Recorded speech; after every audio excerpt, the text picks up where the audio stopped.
G'day, I'm Lee Waper, and this is one of my ABC stories. I remember back to the 74 floods, and it seems like only yesterday, but somebody tells me it's not, I believe.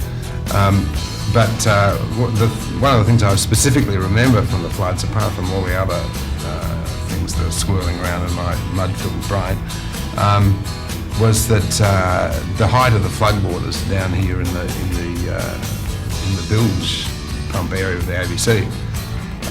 And I remember that specifically because it came up to my navel in the dubbing suite in this area.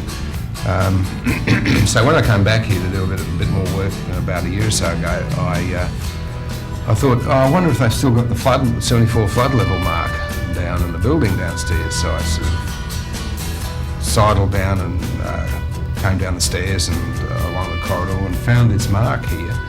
And I thought, well, now, have they got it exactly the right height? Because they might have been repainting it, they might have stuffed it up somewhere.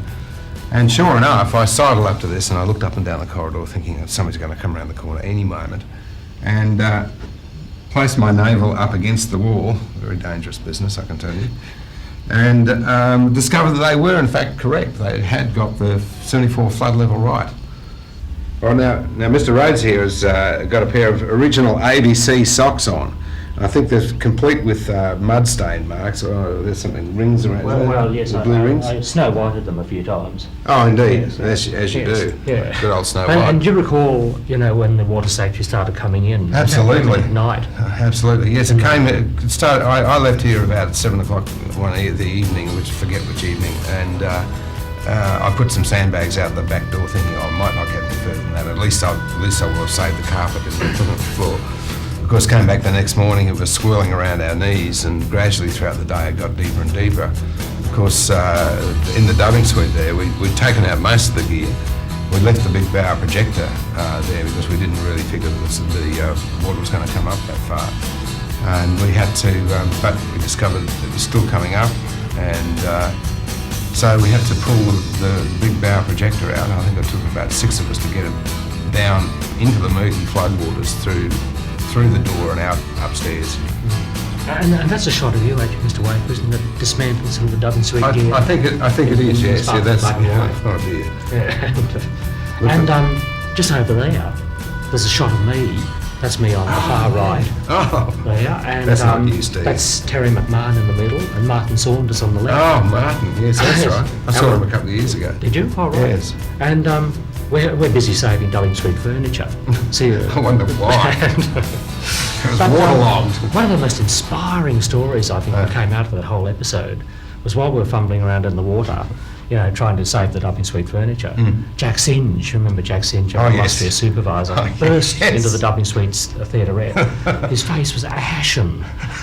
And he said, quick, the canteen pie warmer's about to go under.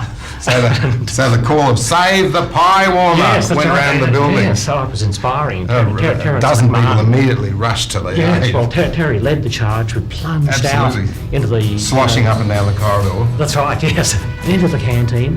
The water was lapping the base of the pie warmer. Did it destroy any pies? No, thank God.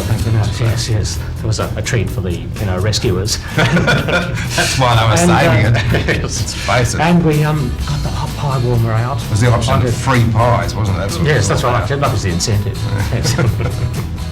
But that was a rousing time. That's one thing that stuck with me, through thick and thin and through all the traumas of the flood. Save the pie warmer. Well, this doorway here was the doorway that led to the main ABC switch room, where the power coming around the whole station came in. And the door was double door, sort of closed here. Up against, on that side, the door was piled the sandbags to stop the water, because, as I said before, we know about the naval measurement. So the floodwaters had to be stopped from getting into the switchboard. So inside here there was a pump that was pumping water out all the time.